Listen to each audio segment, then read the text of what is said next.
Drop the fucking gun! You drop the fucking gun! Drop the motherfucking gun! Fuck yourself!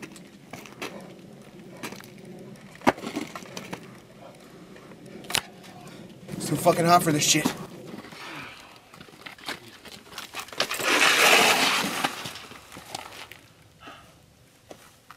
Nuka-Cola?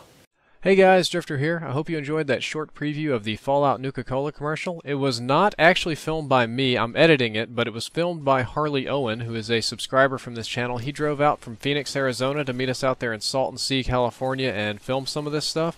On the second day of filming, after me and Jordan Berry, the other directors, had our heat exhaustion, we were more or less laid up in the car, soaking up air conditioning and unable to do anything productive.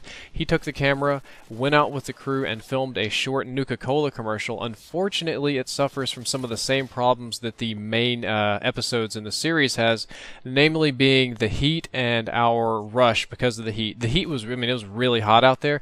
It was actually hotter than the camera's recommended operating temperature of 105 degrees. It was easily 110 anywhere we went. It got hotter if you went out into the sun. And the camera would only work at a few minutes at a time, so we had to film very quickly, and it was also just very fucking hot and bad for our health, so we had to film very, very quickly. And when you film quickly, you have a tendency to forget scenes and lose footage, and when the camera was malfunctioning because of the heat, it was really just not a very good film environment. And we have a lot of lost footage for the Nuka-Cola commercial. There's a couple of big gaps in continuity from scene to scene that I have been completely unable to edit around, so I thought, I was like, you know, let's get a Flash animator. Let's fill this in with some really good-looking Flash animation that'll fit the '90s theme. And we have the same voice, the actors. They do voice acting to fill in the roles. But unfortunately, I've now been through 5 Flash animators, 5 people, 5 different animators that have had to drop out or couldn't do the work in time or not enough money or a half a dozen different reasons that the work was not able to get done. And I don't really know who else to turn to, so I'm turning to you guys, my really awesome subscribers who have a tendency to solve problems that I otherwise could not solve. So if any of you are Flash animators, if you're friends with a Flash animator, if you know of a Flash animator that works on commission that's easy to get in contact with, because some of these guys are really popular, really hard to get in touch with.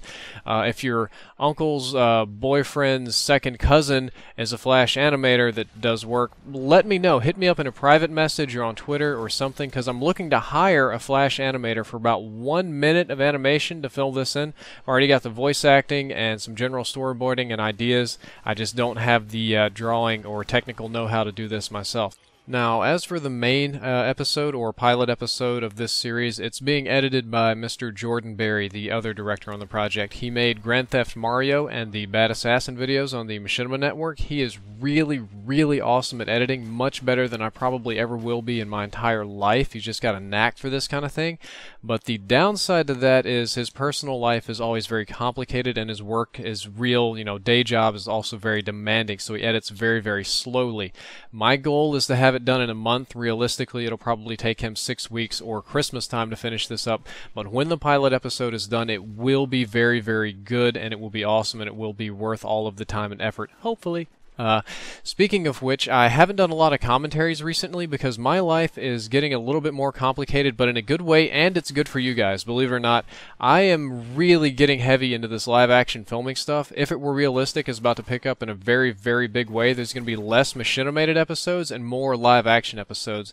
I've outlaid the money to get the proper camera, lenses, microphones, sliders, cranes, boom poles, all this kind of stuff.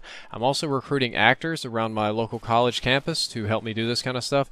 And we're going to be doing a lot of live-action If It Were Realistic videos. Since I've already got the props for Fallout stuff, there might be a disproportionate amount of that, but we've also got plans for Portal, Mortal Kombat, what else was there? Battlefield and Call of Duty, definitely. Also thinking about Resident Evil and probably Silent Hill 2. I'm considering doing a frame-by-frame remake of the Silent Hill 2 trailer, just because I love that game so incredibly much. So there are going to be less commentaries on my channel, but I'm working very hard to bring awesome, high-quality live-action content out.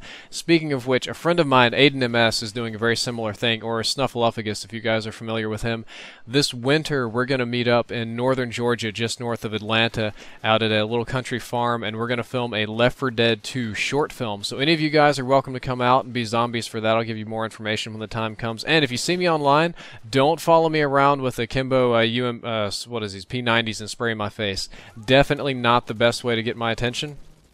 God, I just raped all these guys here. You know, steady aim is dangerous in this game, but every time I get killed, I feel like this dog. This just sums up every time I get killed in Call of Duty. I feel exactly like this. Like I get shot and I'm like fucking faggot using fucking faggot, gay ass fucking jump shotting and fucking faggot quick scoping shit. I mean, I don't know if you guys ever get that feeling, but it gets me every time.